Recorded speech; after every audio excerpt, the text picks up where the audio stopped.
Good morning, everybody, and thank you for joining me again today and for making Next on the Tee a part of your day. We are brought to you by the great folks over at the French Lick Resort, the Bobby Jones Company, Frogger Golf, and our friends at Orange Whip, makers of the Orange Whip Trainer. And folks, if you still have yet to check out the Orange Whip, and you're looking for a great way to, limber up before your rounds and improve your club head speed, or really just to start to get your, swing back on track after a long winter, then you need to go check out the Orange Whip. Folks, there isn't a better way really to loosen up and get prepared for your rounds than by swinging the Orange Whip. My father, 73 years old, plays 5 days a week. He's using the Orange Whip to loosen up before his rounds. I'm getting loose before my rounds with it. It's also improving my club head speed. Take a look at what a great training aid that it is, and I wouldn't say it if I wasn't using it myself, folks. Go online and see for yourself at orangewhiptrainer.com.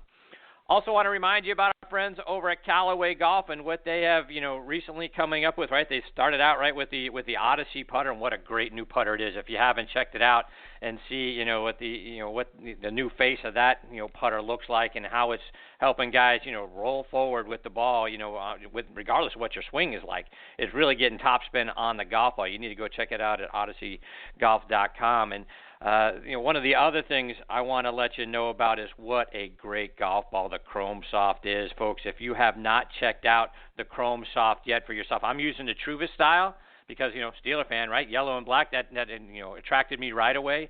But what a great golf ball that is, and it's, it's soft around the greens, and it's giving me distance off the tee. It is fantastic. Go check it out for yourself and all the great things that they've got coming out of Callaway Golf, particularly, the Chrome Soft golf ball and the new Chrome Soft X by going to CallawayGolf.com.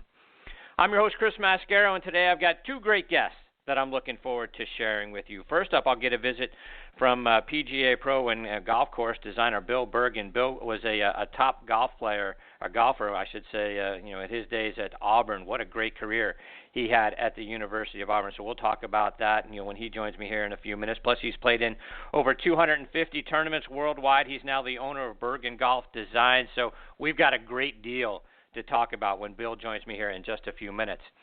Following him, I'll get a return visit from our good friend, 2003 PGA Champion Shaun Micheel, who's got some big news to share. He's been recently, announced as the lead analyst for the BBC coming up at this year's Masters tournament. So I'm looking forward to hearing all about that story, plus, how he's going about preparing for his first big TV broadcasting role. Shaun will join me a little bit later on in this half hour. So it's going to be another informative show, folks. Thank you so much for being here and taking the journey with me over the next hour. And like I mentioned a moment ago, we are sponsored by the French Lick Resort. Let's hear a word from our friend Steve Rondinero and about the great things that they've got going on up there. Play the courses the champions play. The Pete Dye and Donald Ross courses at French Lick Resort. The 2017 NCGOA National Course of the Year. Our Pete Dye course hosts the first ever Senior LPGA Championship presented by Old National Bank this July. French Lick's Donald Ross course is looking good as it turns 100 this summer and hosts the Donald Ross Centennial Classic Symetra Tour event. Book your golf vacation now at FrenchLick.com.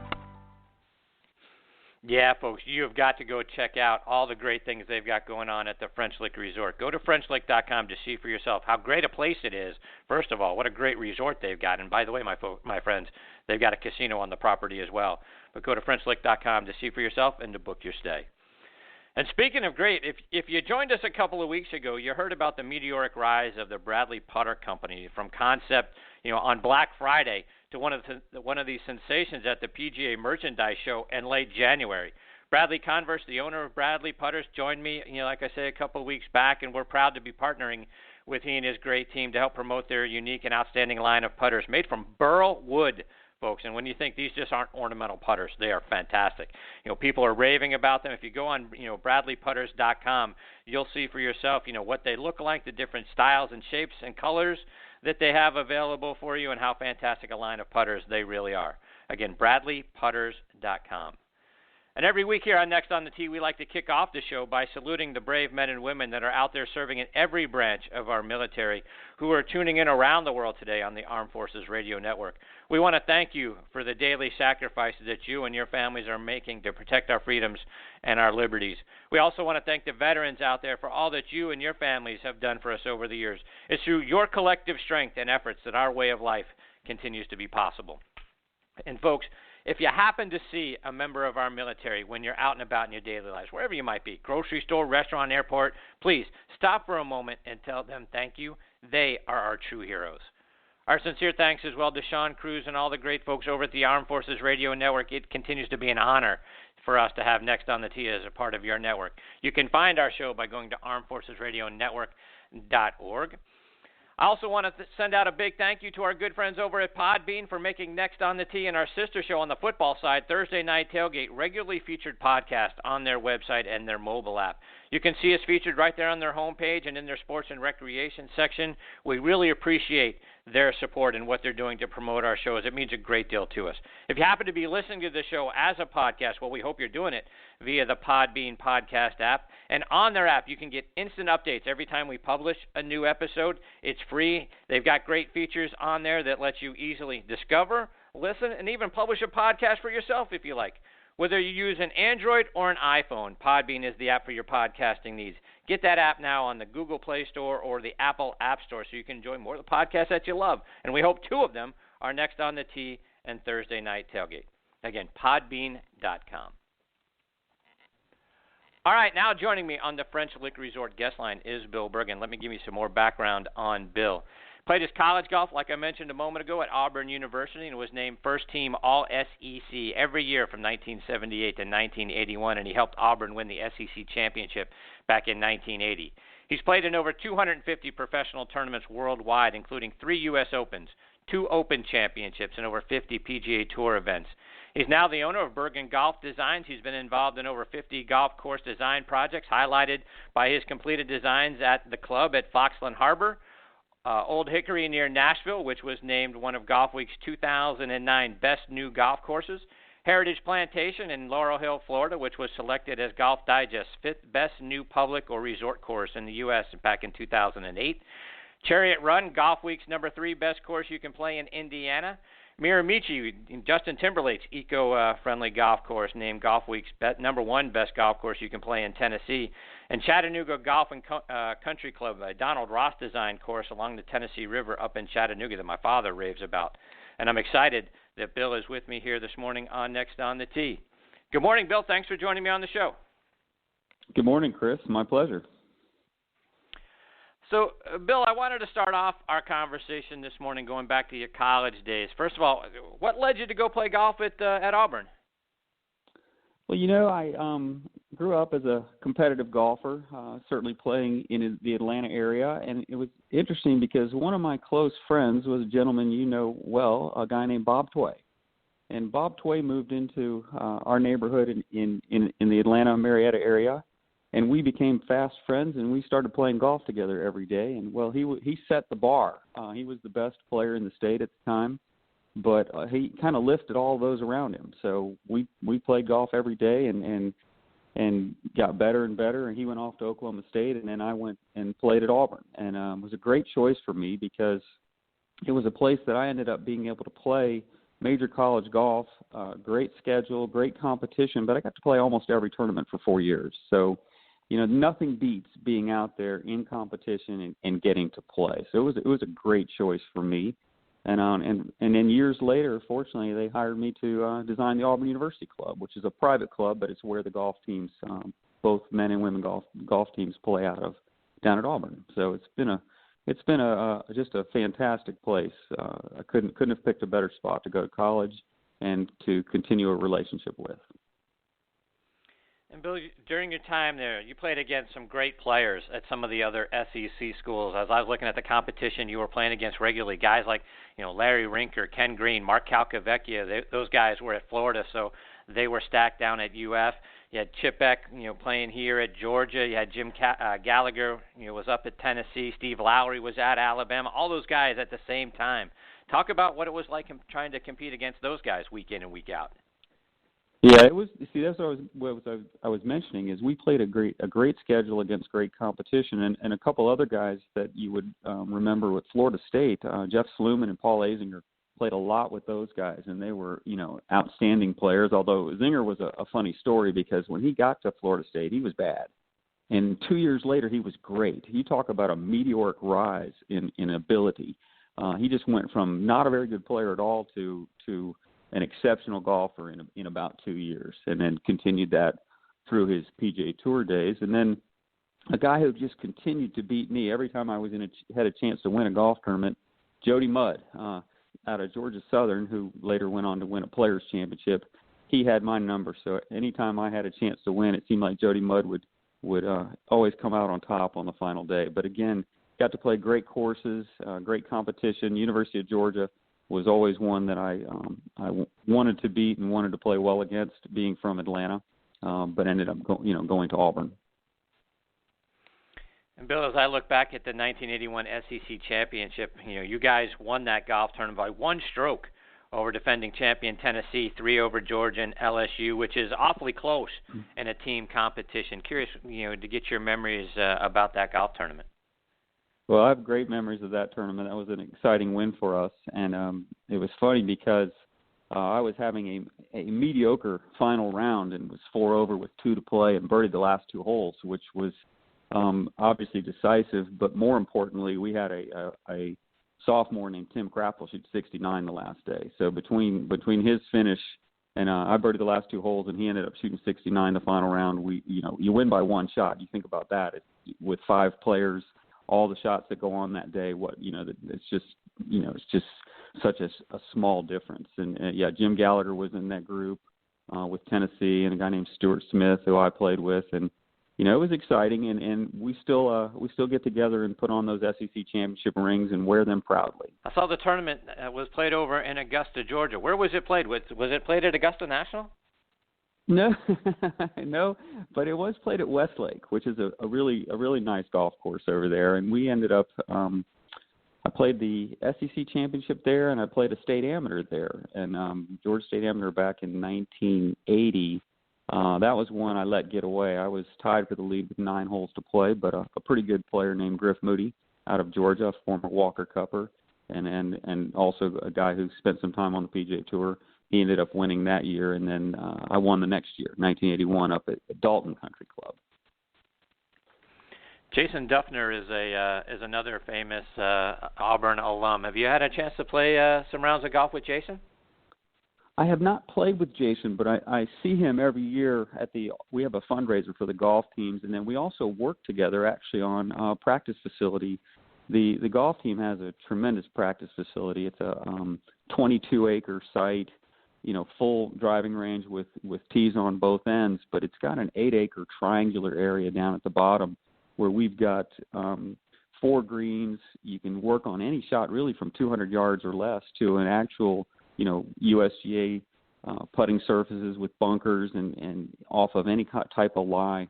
And Jason, we worked together on one of those greens just in the last few years. So he's a big supporter. He's put his hard-end money behind that program and has done a great job. And our coach is a guy named Nick Kleinert, and he is fabulous. A tremendous work ethic, never satisfied, always looking to improve, and he has brought Auburn into, an elite program. He's really done a super job, and couldn't be more pleased to have him leading the way with our golf team. And Bill, as I mentioned in your intro, you've gotten to play in some major championships. I saw you played in the 1980 U.S. Open at Baltusrol, which was won by Jack Nicklaus, the famous Jack is Back victory. Talk about qualifying and being a part of that golf tournament. Well, that was an exciting time. I qualified when I was after my junior year at Auburn, so I played as an amateur. And so to go play in a major championship as an amateur is truly a thrill. I was treated wonderfully. I was, a little bit blown away as far as being in that environment at the time. And I had played in 2 U.S. amateurs, and I'd played a lot of college golf, but we weren't exposed back in those days like the young guys are today. Young guys today come out of the ASGCA program. The American Junior Golf Association program. They're ready to go. They are far more polished and experienced. So my teeing it up in that U.S. Open was a little bit of a shock to the system. I did break 80 both days, but the first day I shot 79 and Jack shot 63, and I thought, well, that's almost a stroke a hole. I have got a long, long way to go because I couldn't even visualize a 63. There was no way that could possibly even enter my mind as being a possible score at that time, and for him to do that was just phenomenal. I also got to play a practice. Go ahead. Sorry, I did get to play a practice round with. I got to play a practice round with Gene Littler, who was the former U.S. Open champion. And at the time, my dad was caddying for me, and I remember him being. This was just a practice round, but he was more nervous being around Gene Littler than I was playing in the tournament. And that was because he just, had such admiration for a guy who had won a U.S. Open, and a University of Georgia guy by the name of Tim Simpson, a Hall of Famer in our state. He arranged that practice round, and so Chip Beck and Tim Simpson and I played with Gene Littler. It was quite a thrill. And maybe to expand on that a bit, Bill, when you got out on tour, and like I said, in your intro, you've played in over 250 professional tournaments worldwide. Did you have somebody out on tour that was a mentor to you and to kind of help you understand what it's like to come out and compete, week in and week out on the tour? Well, I'd give Tim Simpson a little credit for that because I got to play in some early tour events when I didn't really know anybody, and Tim was there for practice rounds, again at the U.S. Open. I remember him introducing me to Dean Beeman on the practice range down at the Southern Open. He really treated me very, very well, and I am very appreciative for that. And then when I got on tour, I was a rookie with Bob Tway. So two kids who grew up together were rookies on the PGA Tour together. So we traveled together, and we played every practice round together in 1985, along with a guy named Mike Hulbert out of East Tennessee State. The three of us literally teed it up every week in the practice rounds together, and it was a great time. But I ended up playing 50 PGA Tour events over the course of about 6 years. Had my card in 1985, but I made 17 cuts, and so 17 out of 50, that sends you in a different direction. But I got a great taste of it, and I really was able to take that experience, and then I spent 3 years teaching at Cherokee Town and Country Club in Atlanta.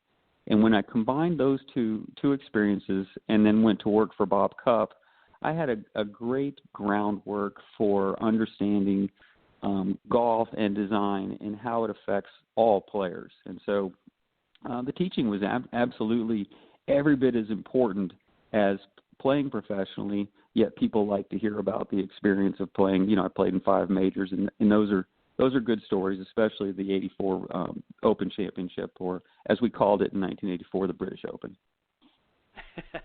So please, share the story. What was it like in that Open? Well, it's funny because I was playing golf. I was playing full-time, and I was playing what was called the TPS Tour, and that stood for Tournament Players Series, and that was a joint venture between the PGA Tour and the PGA of America, and it was really the forerunner of the Web.com Tour. It was the first version. We had 10 events. We had players, young players. We had club pros, and then we had a bunch of players from the 40 and over set. And what I mean by that is Gary Player played, Hubert Green played, and Jim Dent played. But in some of the events, we had Scott Hoke play and Payne Stewart. All kinds of really good players played in these events for various reasons. So I was playing on that tour, and one of my friends, a guy named Charlie Bowling, who won the South African Open, he was telling me that, hey, the British Open's at St. Andrews, and if you enter the qualifier as an American professional, you only have to go through the final stage. You don't have to go through 2 stages. And they do that because of travel. If you had to go over there for 2 weeks and stay all through qualifying, nobody would do it. And so I decided that I was going to enter, and if I had the money to go, if I was playing well, I'd go tee it up in the qualifier. Well, it just so happened I finished second in a TPS event up in New Hampshire, and off I went to St. Andrews. And I went and I was qualifying at a course called London Links, which is a small links course, within half an hour of St. Andrews. And I got there early, which was great because acclimation at the time to go over there and feel decently. I'm amazed the players do it these days. I mean, they do have their private jets and all, and they're used to traveling, but it does make your body feel different. And as you know, golf is completely about how you feel. I mean, you feel everything. As a golfer, I noticed, if you went bowling, you could tell. If you went swimming or water skiing, you couldn't hardly swing a golf club. So the travel over there, I remember it took me a couple of days to where I felt like I was swinging the club properly again. And again, I got there early enough that I played 3 practice rounds on London Links and ended up shooting 71-65 and qualified easily. The 65 was the course record at the time, so I was obviously playing well, having finished second the week before in New Hampshire and then qualifying. And then all of a sudden it's Tuesday, and I'm teeing you up in a practice round at St. Andrews. And the funniest thing about that was standing on the first tee of a practice round with a friend. I'm playing with Charlie Bowling from the U.S. I was more nervous than I think I've ever been on a golf shot in my life. And it was a practice round, and it didn't count. But it was standing on that tee at St. Andrews. It was the moment. The moment meant so much, and I'll never forget that. And I had a really great experience. Made the cut on the nose, and then had a fantastic round on Saturday. I shot 66 on Saturday, which equaled the best round of the week. There were 4 66 that week. Tom Watson shot 66 Saturday. Sam Torrance shot 66, and Ian Baker shot 66, I believe, on Friday. So there were four 66s that week. And the final round, I played with Nick Faldo. And so that was a thrill to be playing at St. Andrews, especially looking back to that, now over 30 years ago, to think about teeing it up on Sunday at St. Andrews with Faldo. So, Bill, talk about your transition. How do you go from being a guy competing out on tour, competing worldwide and those sorts of things? You talked about the 17 cuts, that you made. But how did you go from there and transition into golf course design? Well, 17 out of 50 cuts, 50 tournaments, 70 cuts out of 50 tournaments will send you looking at a different direction. So that was really something that had to happen. Plus, I had a child on the way, and it was just something I needed to do. And so I went and I worked at Cherokee Town and Country Club in Atlanta. I was a teaching pro there for 3 years. At that time, I still wanted to play, and so that would afforded me the chance to be around golf, to practice. I gave 8 to 10 lessons a day, so I was really busy teaching, but I was able to play golf tournaments. And even at that time, I played in the Provident Classic in Chattanooga as an assistant pro at Cherokee and finished 6th. And that was a PGA Tour event, so you don't get many assistant, guys working in golf shops and teaching on driving ranges that ended up finishing 6th in a tour event. It was a smaller tour event, mind you, but still it was a great finish and a fun time. But I spent 3 years teaching, and I still wanted to play, but by the end of that 3 years, I decided that was it. I'm done with playing, and now what am I going to do? Well, I had been interested in golf course design from the time I was at Auburn. I did a paper in a class about golf course design. I didn't study it. I went to Auburn to study agronomy, but you could not play on the golf team and do that because of afternoon science labs. And so I have a business degree, but was always interested in golf course architecture. And I had a friend, John Guerin from Atlanta Country Club, who made an introduction to Bob Cupp and said, I'd like you to meet this guy. And so I went in and talked to Bob, and literally I worked for free for a short period of time. I worked for minimum wage for a little bit longer. And while I was still working at Cherokee, I kind of did double duty for a little while. And then I transitioned to working weekdays with Bob and weekends at Cherokee. And then finally he hired me full time at half the pay I was making at Cherokee. So it was a big step backward financially and a huge step forward for my career. And it was a great move, a little painful at the time, but it was his office is a very plan-oriented design company, or was, and fit me perfectly well because I was a great mapper of golf courses. My yardage books were really good. I always had the right yardages. It wasn't for lack of preparation. My performance on tour wasn't for lack of preparation. It was a little bit more lack of consistent skill level. So as I've looked at, a lot of the courses that you've designed, Bill, and they look really fantastic, by the way. I've lived near Kennesaw, Georgia for the last 20 years. 2 of the courses that you've worked on are Pine Tree Country Club and Dunwoody Country Club. Like I say, 2 of the premier private clubs around Atlanta. I've never played either of them, but I've heard nothing but great things about them. Take us through the work that you've done on those properties. We're going to have to get you out on those courses so you have can have a true review. But Pine Tree was really a great project, and again, growing up here in Atlanta, it was actually our home course for Wheeler one year. We played pretty much all our matches out there. And then also I used to take lessons from Don Trahan, who was DJ Trahan's father, but Don was the teaching professional or the head professional at Pine Tree for years. And he welcomed me out there when I was a player and really, really helped me. In fact, he was instrumental in my success in the '84 British Open. That 14th place finish, I'll give Don Trahan total credit for that. So I've known that golf course a long time, and they hired me probably in the mid-2000s to do a master plan, and then nothing happened. And then in 2008, they said, okay, we're ready to go, and we basically blew that golf course up.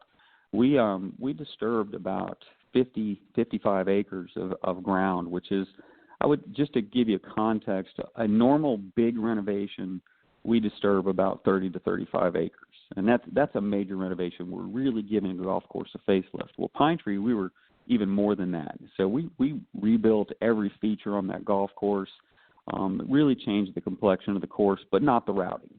We did do some pushes and pulls on the routing.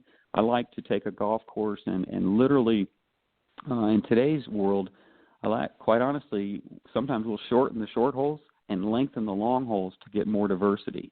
And we certainly did that at Pine Tree. The fifth hole was a medium par 4, and as was the sixth, and we shortened the fifth into a really fun short par 4 and lengthened the sixth into a monster. And so what ends up happening when you do that is you get an ebb and flow between challenges and opportunities, which I think that's what makes a golf course fun, where you're just, you've got chances to succeed, and then you've got other chances where you're really tested. And a really good course just kind of moves back and forth between, again, challenges and opportunities. One of your other courses, my parents live up in Chattanooga, and my father's had the opportunity to play Chattanooga Golf and Country Club a few times and has really enjoyed that golf course. It dates all the way back to 1896, and guys like Walter Hagen and Ben Hogan, Byron Nelson, Arnold Palmer have all gotten to play up there. Talk about what you did with that golf course. Yeah, that's one of my very, very favorite projects. If anybody wants to check us out on our website or on Facebook or any of those, you'll always see pictures of Chattanooga Golf and Country Club. It is a fabulous golf course and a great setting. It sits along the Tennessee River. Donald Ross came in 1920 and redid that golf course, although he never visited, so he sent his team. And then the club hired me because in 1983 they renovated the golf course and they took all of the Ross away. It was all gone. Nothing left was Ross on that property. And so they wanted to restore it. And I didn't have to restore it, as it was, but they wanted a course that felt like 1920s Ross. And so we really had a free hand. And I also didn't have to worry about harming a masterpiece. So it was really an interesting project. It was my first historical renovation. And quite honestly, I'm amazed at this point that they hired me, but it seemed to work out beautifully for both myself and the club, because the club is just doing fantastic. And it's a top 5 course in Tennessee now. So they went from not on the map to a top 5 course in the state. But it has all the characteristics you would see in a 1920s golf course. It feels that way, yet it plays very modern. To give you an example of that yardage diversity, we have 4 par 4s over 450. 2 of them are over 470. So those are monsters. But we have 2 par 4s under 3 1/4. So little bitty guys. We have a par 3 at 128, another par 3 about 225. Again, incredible diversity. But one of the funny things, one of the members, when we first opened it, he looked at me and goes, "Bergin, I've never played a golf course with 7 par 5s before," because he felt like all those long par 4s were par 5s, and there could be something said about that. But we felt it's not a long golf course; it's just under 6,700 yards, par 71, but it is the epitome of movement between opportunities and challenges. It just ebbs and flows, and then it's along the Tennessee River, so it's just beautiful to look at. We converted about 13 acres of maintained turf into native areas with fescues and broom sedge, and it just adds an incredible amount of beauty and age and texture to the golf course. So it's very photogenic, and it's just a blast to play. The kind of course that you tee it up and you go around it and you walk off the 18th hole and you go, man, I know I can play better than that, and I want to try right now. I want to do it again now. It doesn't beat you up. It just teases you. And it's that kind of course. So it's one of my favorites. Bill, just a couple more before we let you go. Let our listeners know, you've got some other, renovations going on with some of the more historic golf courses. Talk about some of the other projects you have underway. Sure. Well, we one that I'm proud of, we just finished out in Oklahoma. I redid a Tillinghast out there, and it was selected by Golf Digest as the fourth best redo in America for 2015. So we're real proud of that. And it's a tremendous golf course. Again, one that all the Tillinghast was gone. So when I came in, I didn't, have to worry about harming a masterpiece. I was able to basically take it back to Tillinghast style, but make it modern. We lengthened it, obviously, and then did a lot of work. We did clearing, drainage, but we rebuilt the golf, all the features. Again, it was a major renovation, but one that's been very successful. And currently, my company has 5 renovations that we're either under construction or planning that are from 1922 or older. So historical renovations seem to be something that we're working hard with, and they're labors of love. I've got a Seth Rayner up in Minnesota that I'm really excited about. We start construction in August. And then here in Atlanta, we're doing Druid Hills, which is from 1915. And that's a course that is just a beautiful property to work on. And my former boss, Bob Cupp, did major work there, and he passed away this past year. And so it's I think about him a lot when I'm down working on that property. And then Dalton Country Club, which I won the state amateur there in 1981. They've hired me to master plan and rebuild their golf course. So those are a few of the ones that we're working on. And then also working with U.S. Kids Golf, who bought a golf course in Pinehurst. So we're quite busy, and things are going well. And as you talk about U.S. Kids Golf, talk about the program and the initiative that you're working on in conjunction with those guys. Perfect. So U.S. Kids Golf is a company that sells equipment for 6-year-olds up to 12 or 13-year-olds.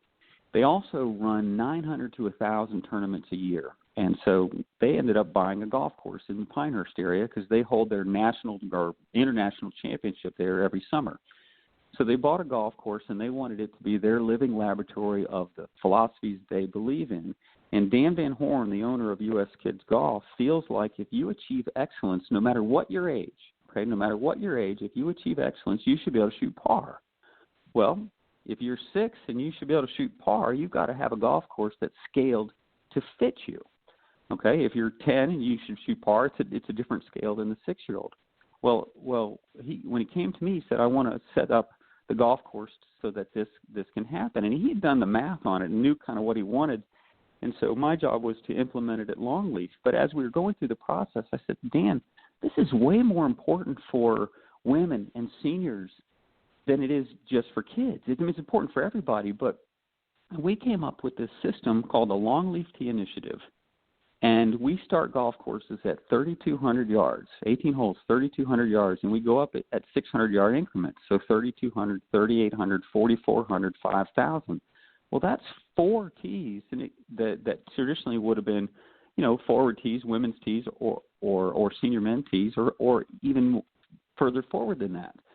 Well, we go all the way to 7,400 with this system. And it's simply it tells you what tee to play based on how far you carry a driver. If you carry a driver 100 yards, you should be playing a 3,200-yard golf course. If you carry a driver 275 yards, like you're going to talk to Shaun Micheel, he should be playing a 7,400-yard golf course. And so it's completely objective, this system. It tells you what golf course you should play. Well, the reason it's such an important thing is I feel like we are eliminating irrelevant golf shots.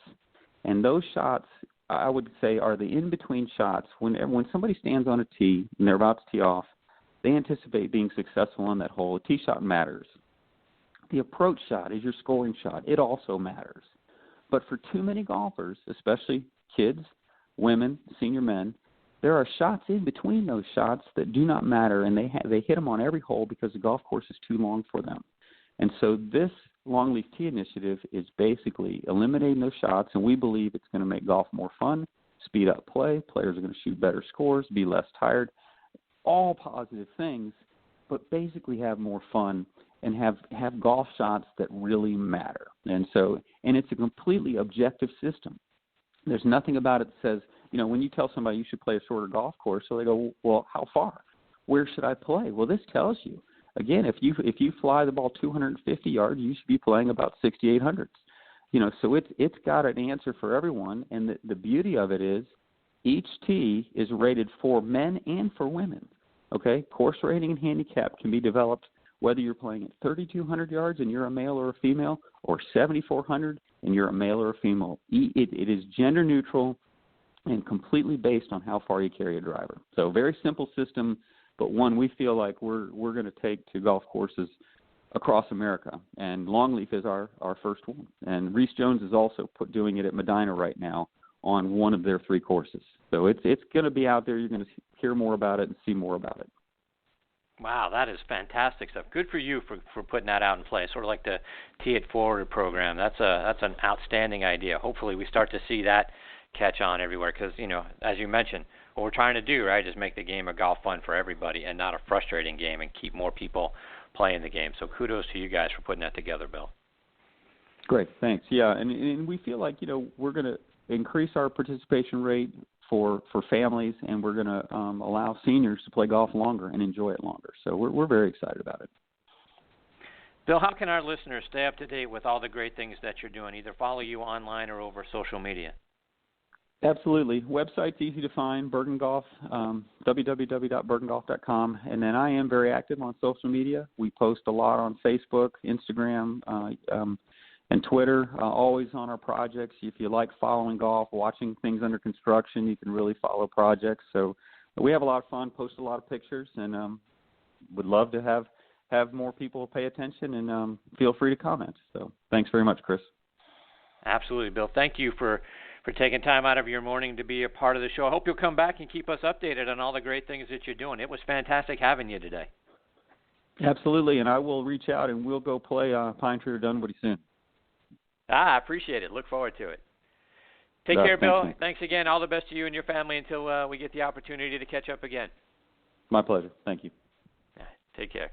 That's Bill Bergin. Again, Bill Bergin Golf, fantastic stuff. And I'm telling you, you need to go on his website and take a look at, the golf courses that he's, designed, in total, and some of the renovations that he's done, because they're absolutely beautiful. And I'm telling you, that Chattanooga Golf and Country Club and how it, as we talked about, on the Tennessee River there, really looks outstanding. I think you'll enjoy seeing some of these pictures, and hope like me, I hope you'll get an opportunity to play it, sometime, because they are really outstanding looking golf courses. So look forward to catching up with Bill again real soon.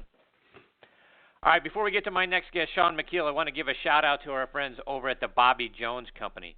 Folks, it's time to change things up, right? The Bobby Jones Spring Collection, it's here with fresh new colors, new additions that have, genuine and enduring character. From new polo-style shirts to long-sleeve button-down shirts to tech shorts that, are ready to hit the links for you. So, it's starting to get a little bit warmer out there, so shorts are coming back into play. The Bobby Jones brand will keep you feeling great and looking great, whether you're on the golf course or in the office. Go to BobbyJones.com to give your wardrobe a fresh new look this spring. And when you place your order, now, next on the tee, put in next on the tee in their promo code box, and you're going to get 10% off your order. So, freshen up your wardrobe for spring, iconic brand, the Bobby Jones Company, and save a little money too. Again, go to BobbyJones.com and enter next on the tee as your promotional code to freshen up your look this spring. Plus, while you're in a Bobby Jones frame of mind, go to BobbyJonesClubs.com to see their great line of drivers, fairway woods, and hybrids, designed by one of the game's most influential equipment designers, Jesse Ortiz. Like his father, Lou, Bobby Jones himself as well, Jesse has a passion for the game of golf and golf club design. You remember his great tri-wood, fairway metals from back in the day when he was at Olimar. Well, now he's putting his creativity and innovative designs to work, creating great golf equipment for the Bobby Jones Company. Check it out online by going to BobbyJonesClubs.com. And if you're looking for some great golf accessories to get your season started, go check out our friends over at FroggerGolf.com. What a wonderful array of products that they have, like their amphibian towel that won Best New Product at the PGA Merchandise Show back in 2009, and their new Catch Latch technology won Best New Product this year. Their Catch Latch products allow you to easily and securely attach and release your golf accessories, including your GPS devices or your mobile phone, to and from your golf bag. They've got great items as well. If you're under $20, you're looking for a little inexpensive stuff like Brush Pro club cleaner and teas and that sort of thing. Great stuff. Tremendous golf bags as well on their site. Go see for yourself by going to froggergolf.com. All right, we'll get to my next guest, Shaun Micheel, on the other side of this station identification. You're listening to Next on the Tee with Chris Mascaro, heard around the world on the Armed Forces Radio Network. And now back with me on the French Lick Resort guest line is 2003 PGA champion Shaun Micheel. It's been a little while since Shaun's been a part of the show, so let me refresh your memory about Shaun's background. He's from Orlando, Florida, currently resides just out of Memphis, Tennessee. Played his college golf at Indiana University, where he was an All-American and led Indiana to the Big Ten championship title in 1991. Shot the league's third lowest winning individual total of 276, and that year was named the Big Ten Player of the Year. He was a two-time All-Conference selection, and he became the second Hoosier to win the Big Ten's Les Bolston Award, which is for low stroke average for the year, 72.08 in that magical year of 1991. He was also given the Jack Gimble Award for having the best mental attitude, and he was inducted into IU's Hall of Fame in 2005. He has 3 professional wins at the 1998 Singapore Open, the 99 Greensboro Open, and, of course, the 2003 PGA Championship. And over the course of his playing career, he's had 20 top 10 finishes, 57 top 25s. He was runner-up to Tiger Woods at the 2006 PGA Championship, so he was that close to having 2 major championship wins. Later in 2006, he finished second again at the World Match Play Championship after defeating Tiger Woods in the first round. Shaun is only the second player in U.S. Open history to make a double eagle in the U.S. Open, and he did that at the 2010 U.S. Open at Pebble Beach. And you wouldn't believe how many times our lives have crossed paths, and yet we've never met in person. I lived in Orlando for 12 years. He was from Orlando. We never met. I lived outside of Memphis and in Bartlett and in Germantown. We never met. I played at Stonebridge Country Club as a kid. So did Shaun. Never met. My father played in a Pro-Am at Southwind with Shaun. We never met. And we attended the same high school a few years apart. Still never met. It's been kind of like that in our lives. We're close, but not quite there. And he's been kind enough to join me on the show for the last couple of years, which I'm so very grateful for, and glad to have him back with me again this morning here on Next on the Tee. Good morning, Shaun. How have you been, my friend? Hi, Chris. How are you this morning? I'm fantastic, thank you. So, Shaun, congratulations. Definitely in order. I read you're going to be the lead analyst for the BBC at the Masters this year. That's awesome. Good for you. Yeah, it was an opportunity that kind of presented itself last weekend. Really, I got an email from my manager, from someone, James Peacock out of the BBC, and we had done some interviews. I think just kind of the course the last number of years, and I think they were just kind of looking for someone new. I think, and I guess based on those interviews, they liked the way that I spoke, I guess. I don't know, but they reached out to me and presented me with this opportunity of a lifetime. So I kind of feel like I'm a first year pro, and my first event's a major championship. So they couldn't have given me a tougher start, but I'm excited about it. And it's look, I've talked to people at the Golf Channel over the course of a couple of years about doing a few things. Been a lot of my friends and contemporaries that are doing quite well. I speak of Noah Begay, Trip Eisenhower, Aaron Oberholzer, of course, David Duval.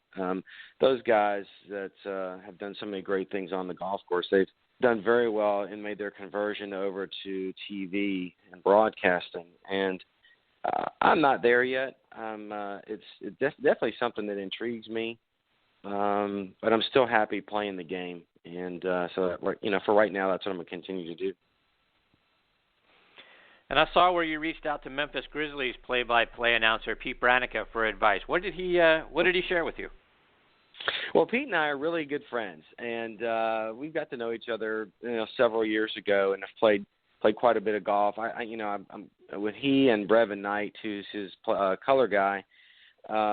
We've played a lot of golf, and when this opportunity came about, I just kind of reached out to him and asked him for some advice. I mean, the first thing was from the BBC is, what exactly am I going to be doing? And I've been given kind of a broad kind of stroke on what to be expected of me during the week of the Masters. Some of it is Facebook Live. Some of it may be some interviews. And I think that's really kind of where I went with Pete, or just some of the things that I need to say or need to ask.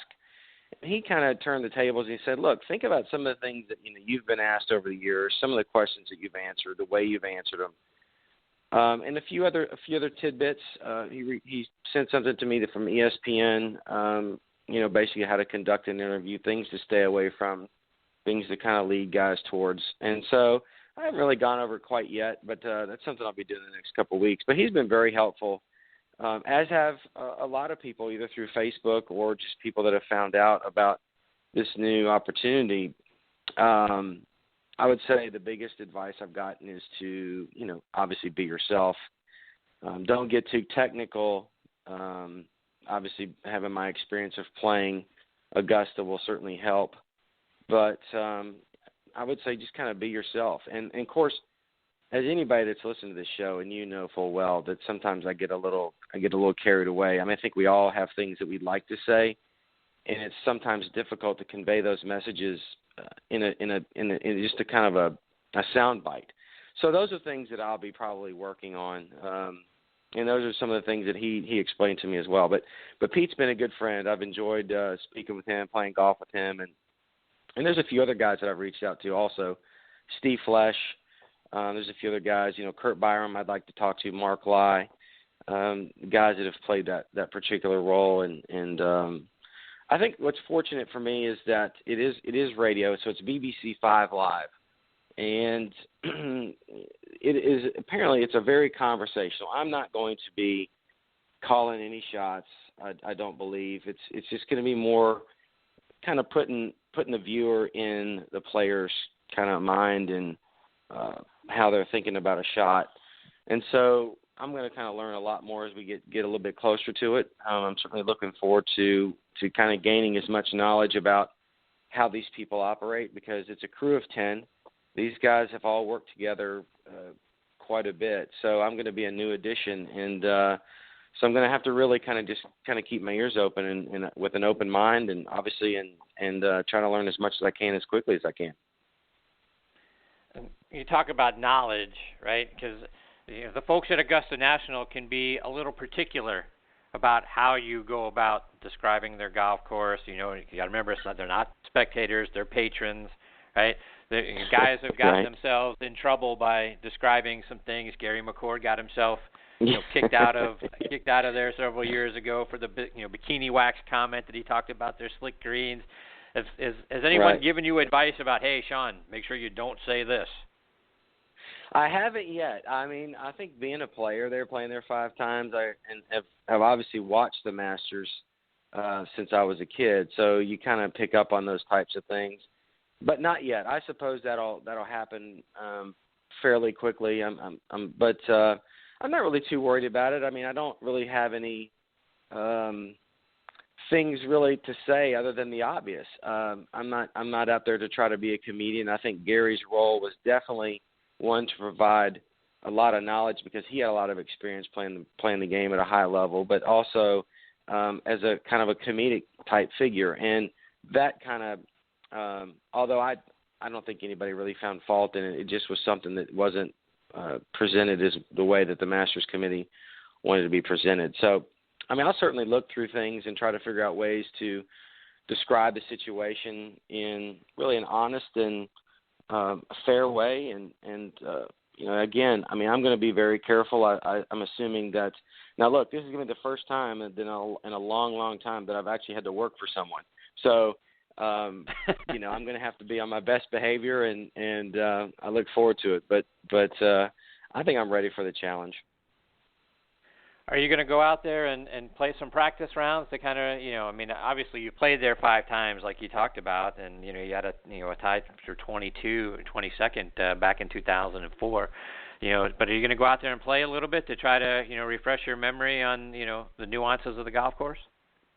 I don't know. I've thought about that. I've not been back on property since I last played in 2008, and I don't think there have been any significant changes, to the golf course, to the routing, since I last played. So unless they want me to go out there, I mean, I don't really plan on taking my clubs right, today. that could change tomorrow, or if they decide that, hey, they want me to go out there and kind of get a feel for the course, then maybe I will. But as of right now, I don't really have any plans to do that. So, Shaun, let's switch gears a little bit. And with all of the talk, about how much better golf, technology and equipment, is today, the golf ball, we hear all about that all the time. When you look back at how far you used to drive the golf ball and clubs, club yardages that you used to hit, 10, 20 years ago. Now, when you're out there playing, are you hitting the ball the same length as you did when you were 28 and 38? Further, shorter? What's your experience? No, I mean, I'm getting the ball out there, quite a bit further, I think, than I used to. Yeah, certainly technology has, I don't know, I'm going to say it's eroded the game.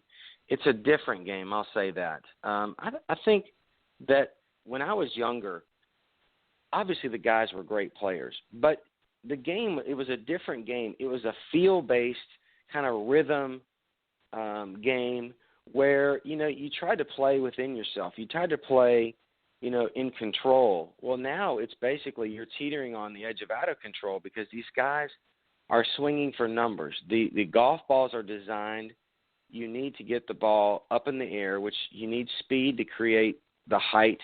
You need loft on the driver and those types of things. And what I found as a younger player is that I fell in love with spin. Spin is the enemy of any golf manufacturing company now because the balls are designed to launch high with less spin to get as much carry as possible. Now, of course, the dimple designs and everything else are created to keep the ball in the air. But I cannot shape the shots. I still see the shots that I saw when I was a teenager. I still looked at a back left pin, and I still wanted to kind of draw it in there from the middle of the green, and I still see that shot, but I can no longer hit that shot with any consistency whatsoever. Sometimes it comes out okay. Sometimes it goes straight. Sometimes, when I hit down, try to hit a driving draw, it hangs out to the right. And so I'm just not able to hit those types of shots. So my, I guess, perspective on playing the game is different. I don't really like the game the way it is today because these guys seem to all be chasing numbers. And they're all great players, but the head sizes, the self-correcting balls, the drivers that have the gear effect on them. I mean, they've perfected technology. I mean, I can't imagine where they're going to go from here in 5 to 10 years. But it's just a different game. It's just not as fun because I can't hit the shots that I want to hit. And some of that is just talent too. I've certainly lost some of that. But it's not taken away from the guys today that are playing well and shooting low numbers and winning tournaments and winning majors. It's just a different game. I mean, the guys that when I came up that were retiring, they said the same thing about, some of the things, the equipment that I was playing with. But it's I don't like to chase numbers. I don't like having a big team around me. All these guys have nutritionists and trainers and swing coaches and life coaches and mental coaches. That's a job to me. I want to play the game. And I think that I fell in love with a game of golf, and now it's just turned into this. To me, it's just a job. And I enjoy playing the game, but I don't enjoy doing some of the things that I think would make me better, and that's chasing TrackMan numbers, trying to find consistency with a certain driver setup. I don't enjoy that at all. And so it's probably good that I'm 48 and moving on, but it's just different. So are you trying to change your mind? So you see, the way you vision a shot in your mind and the shaping of shots, and now that everything seems to go much straighter, are you changing your swing or your mindset to say, okay, now I can go right for the back left pin? I'm not going to be able to hook it like I used to because of the equipment and the technology and all that sort of stuff. Now I'm just going to take dead aim. Or is that just not your game? Well, I mean, certainly. I mean, I have as much opportunity as the next person with this new technology to see those types of things. But again, when you're playing tour level golf, when you're playing on the PGA Tour, you still have to be careful because the way the golf courses are set up, the green speeds, the firmness of the greens, that still short-siding yourself is still not a great place to be. But I just have this mindset that has just been ingrained in me since I was a kid and first started playing the game, that you kind of want to maneuver the ball around the golf course. You want to swing in rhythm. You want to you don't want to try to kill the ball. And when you get that mentality, it's kind of like what I would tell you before. You asked me why I haven't maybe won more, and I think it was because I played too conservatively. I've said that on numerous occasions.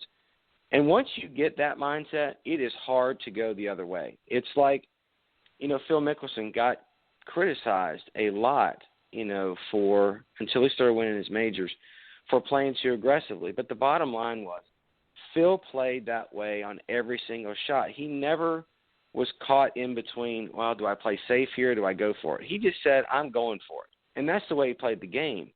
And when you play like I did, a little bit more conservatively, it's tough to do the other. And so I wish that maybe I would have been a little bit more aggressive in my career and took on some more chances. But I don't know if that was just personality trait that I have, or I don't know if I was just trying to make cuts. Maybe it was both. I don't know. But, I do have that opportunity to kind of aim at the flag. But always in the back of my mind is, don't go here, don't go there. If I pull this or push this, I'm going to be in big trouble. So it's just a mindset that you get into, and sometimes it's hard to break. And Shaun, as we've been talking over the last couple of years, you've been trying different kinds of equipment. Have you settled, on a set of clubs? Have you settled on a driver? Have you settled on a brand of golf ball? Where are you with your own game with that?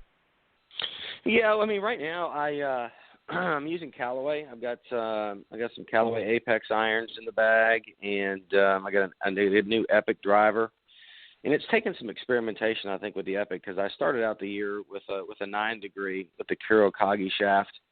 And what I kind of found with it was that if I got into the wind of any significance, and I tried to hit a driving shot like I used to, I kept hitting it left, and it caused me a very big number in a tournament in the Bahamas. I made an 11 on a par 5, and the start of that was a result of a poor drive that was to the left, and that kind of carried over through that particular day.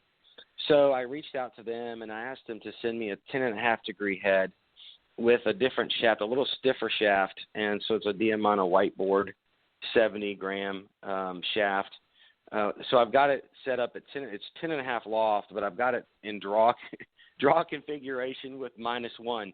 So I've taken some loft off, and when you do that, it opens the face up, which is something I like to look at. I can't stand looking at a face that's shut, and particularly one that has loft on it. So that's what I've done, and I've actually driven the ball very well.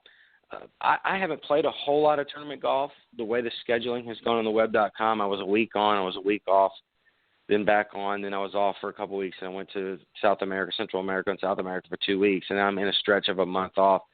So it's been difficult just because I haven't played a whole lot of tournament golf the last couple of years, but just trying to get this set up right, trying to get everything dialed in. I'm using a Titleist ball, and this new Pro V ball that they've got is really getting out there. I think they've kind of figured it out, with this new Pro V1.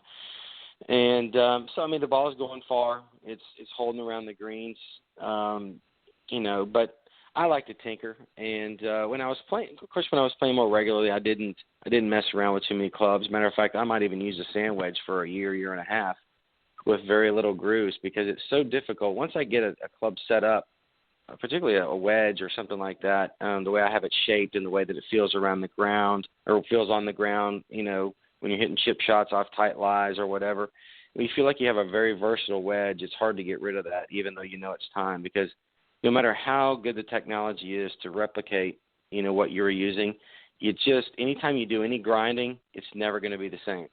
So I have tinkered a little bit this year since I've been playing more. It's been fun because I'm out there and I'm getting some stuff for free now again. So I've had a good time with it, but it's time to settle down, I guess, and just find 14 clubs that I can stick with. And I think the putter has been the biggest thing for me too. I've switched around a couple of times this year already, so we'll see if that trend continues.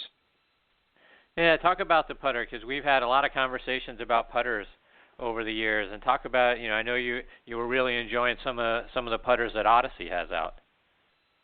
Yeah, I have been. As a matter of fact, they just made me a new putter that it's a Fang. It's an all black Fang. It does have a white hot insert, but I've been using this stuff. They got a new technology called micro hinge, which is really incredible. It's got a great feel, and the technology behind it seems to be pretty consistent, getting the ball rolling quicker. But I've always liked a kind of a softer type feel, this it's exactly what this gives me. But I was using some face balance stuff earlier in the year when it was really windy. I was using an XG7 tank, maybe an X7 tank, and with it was heavy, and it was something when we played in the Bahamas. The one day it was blowing 40 miles an hour, so that really helped.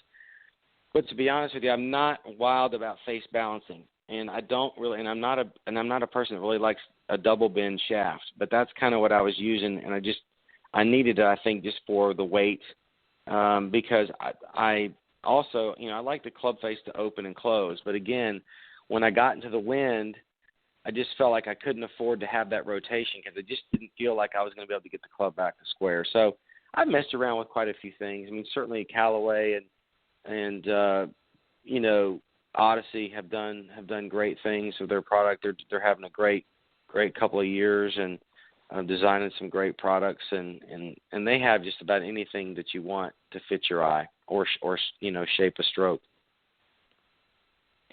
So, Shaun, as you look out for the remainder of 2017, what are your plans? You're going to get out more on the web.com tour. If this thing goes well with the BBC at the Masters, could we see you doing a little more broadcasting? What are your plans?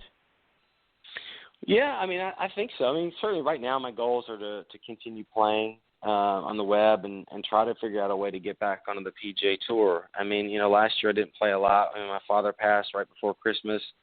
And so I spent the better part of 10 months taking care of him, and so I kind of pushed my golf. Even though I was out there physically, I was playing. Just the mental game of playing at a high level just has been kind of pushed aside for 10 months. But if things work out, I may have the opportunity to go over and do something at Royal Birkdale for the Open Championship this year. But we'll see what happens. My goals, again, are still to try to get through, and I'd love to try to get my tour card back. Maybe kind of a shot in the dark at this point. But, trying to get to age 50. And when I get to age 50, that's when I'm going to start playing a lot more and, a lot more consistent basis. The schedule, like I said, the schedule we have on the web.com is not great. They just definitely have some issues there, and they need to work through those, to keep guys from having these long breaks. But so we'll see. I mean, like I said, my goals are to keep playing. I want to keep playing. I'm enjoying the game. I'm actually going tomorrow. I'm going to South Florida. My coach from college, Sam Carmichael, who, as your prior guest was talking about, Mr.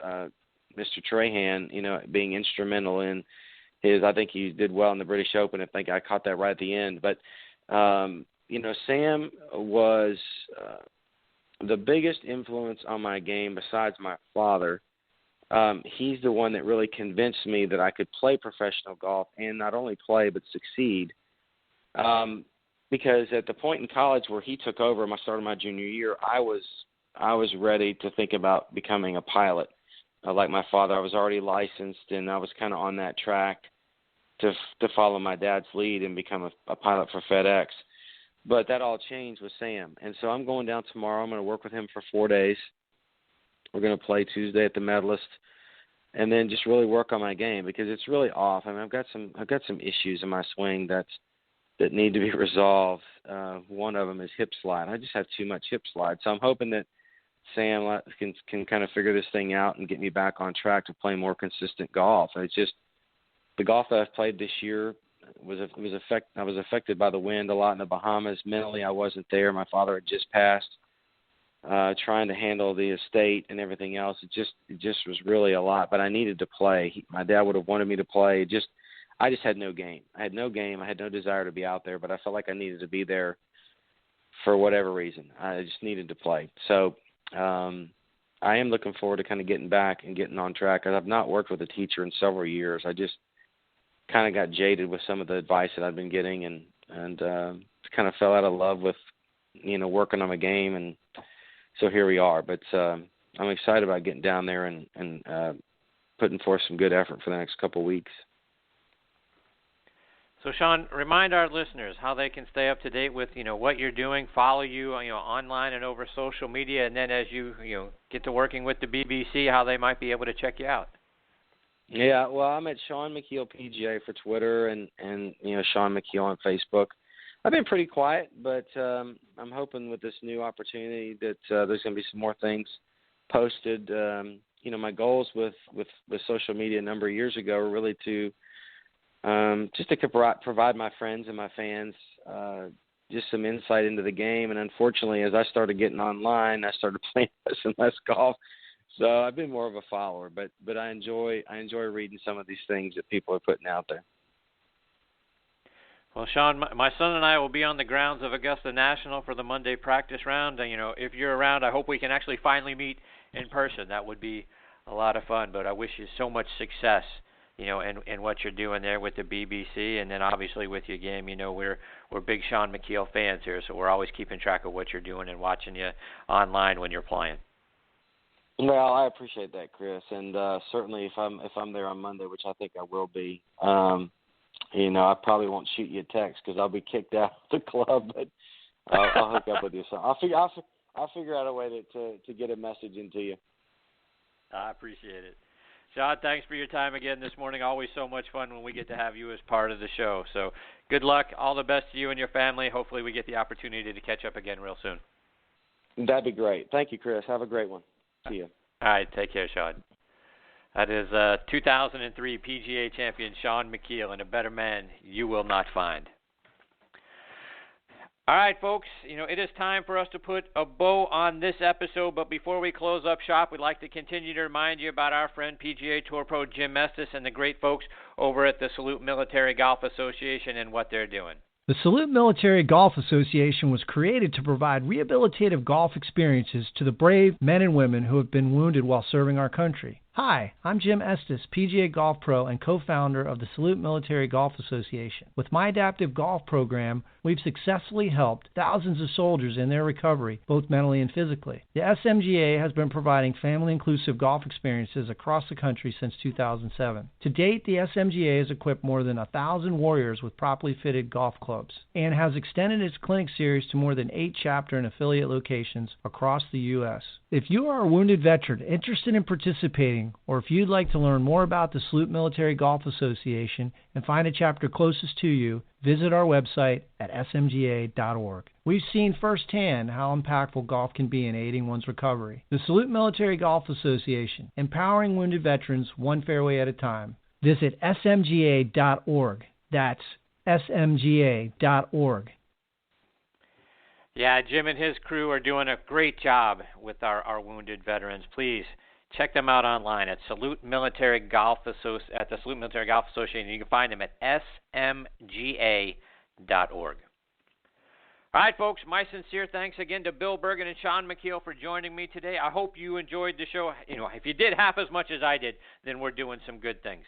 Please, give me your thoughts. Check out our page on Facebook, Next on the Tee with Chris Mascaro. Share your feedback with me. That's very important. Plus, if you got a question for one of our future guests that you'd like me to ask for you, get on the show, please let us know on there. And you can give us, a comment and send a question. We'd be glad to do that for you. Please also, go on our website, nextonthetee.net. That's where you can find out who, some of our future guests are going to be. Please also check out our sister show on the football side, Thursday Night Tailgate, with me and my co-host, Bob Lazari, our announcer, Joe LaGianusa. That show airs live every Thursday night from 8 to 10 p.m. Eastern Time. You can stream it live on Blog Talk Radio as well as the Armed Forces Radio Network. That show, like this one, also available as a free podcast on Podbean. You can also find it on iHeartRadio as well. Tune in, carries us as well. Thanks to all of those folks for carrying the show. We appreciate you guys very much. On Thursday Night Tailgate, we're joined every week by 5 NFL legends. They come on, share their stories about their playing days, add their insights into today's game as well. Plus, we highlight 2 players doing great things in their communities in our Spotlight on the Positive segment. You can find that show online at ThursdayNightTailgate.com. Again, available on Podbean as a podcast. This show, again, online, nextonthet.net. You can stream or download any of our archive episodes for free, like I say, plus stay up to date with who our future guests are going to be as well. Thank you again for choosing to listen to this show today. We appreciate it. We know you got hundreds of podcasts out there that you could be listening to, thousands of shows online to listen to. We appreciate that you've made Next on the Tee one of them. Until next week, hit 'em straight, my friends.